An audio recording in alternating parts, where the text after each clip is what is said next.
Okay. I don't know how this is going to go, but I'm going to give it a shot. James. Okay.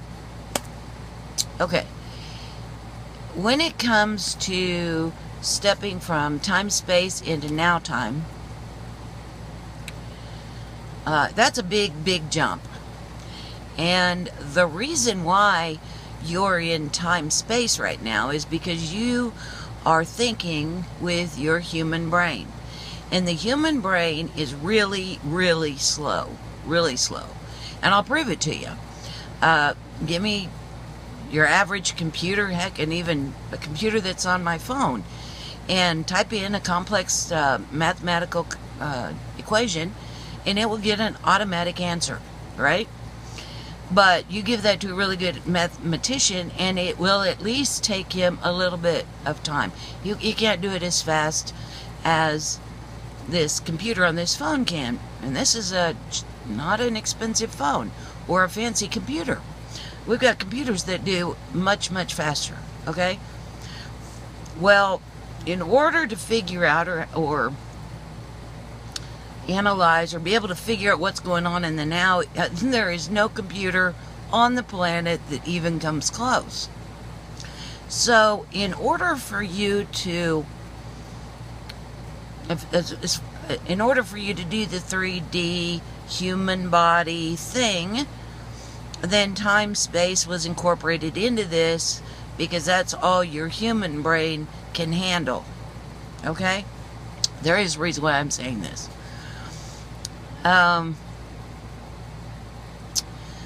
So we're going to throw some stuff out here, and you probably are not going to be able to really comprehend how it all works, but at least you can hear that it's out there. And that is things that there are infinite aspects of you. Now, I really thought when quantum mechanics was proven that people would start to really put this together, but I haven't seen it over the last decade or two.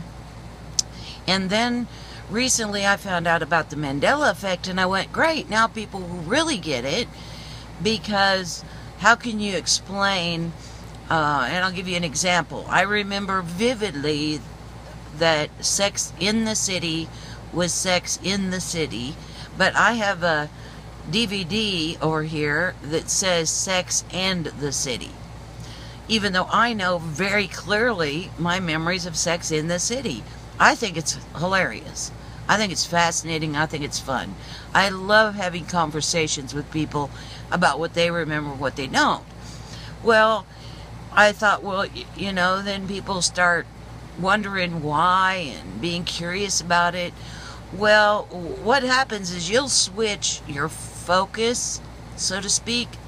Now, in the now, you know all the aspects of you, and what all the aspects of you are doing on all the timelines, the infinite timelines, the infinite aspects, all at once. Now, that's almost impossible for you probably to get your mind around, but it's the truth. But here, what you can do is you can switch your, focus, and you do all the time. You switch your focus onto another timeline, so to speak, and it's not really a timeline. It's more like a wave of information. A constant wave would be a better definition. But because that's hard to explain to y'all, I have chosen timelines, because it seems to be that people can take a timeline and do a switch faster and faster. And I figure eventually I can explain it to you so well that you can merge it into a wave, and then eventually we'll merge that into a now moment. So you can move back and forth, and you do, like a million times a second and up. I mean, it can move really, really fast. So what I did is I moved from focus in a, we'll say, timeline where it was Sex in the City over to a timeline where it is now Sex in the City. I moved my focus to a different aspect of me. So the point here is that the lesson to be learned here is that the aspect of you that is you here is not the aspect that was 5 minutes ago or last year or 10 years ago. And even more important is when you're judging somebody else, that you're getting mad at somebody that is a different aspect of the person you're mad at. And this is very complicated and it's very complex stuff here, folks.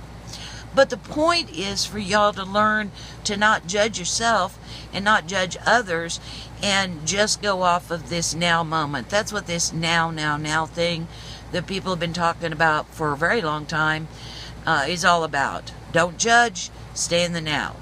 And if you do that, then all's well. But most people don't. Most people are going to holler at their kid for breaking the vase, even though more than likely the aspect of the kid that broke the vase turned around and went, oh, I didn't do that, I didn't do that. And guess what? They switch over to an aspect of themselves that didn't do that. So when you ask them, did you break the vase? And they look at you and go, no, I didn't. They mean it. In that aspect's history, they didn't break the vase. And this is true with somebody who shot somebody in the face. It's not normal to shoot somebody in the face. It's very likely that they went, oh my God, I didn't just do that. Guess what? They didn't. Immediately they went over to an aspect of themselves with a history where they didn't shoot anybody. And it moves so fast that you can't even keep up with it. You can't even keep up with it. Now, I'm drawing on pretty bad things here, but it makes the point. You can go the other way with it too. You can go up, down, sideways, in, out, whatever.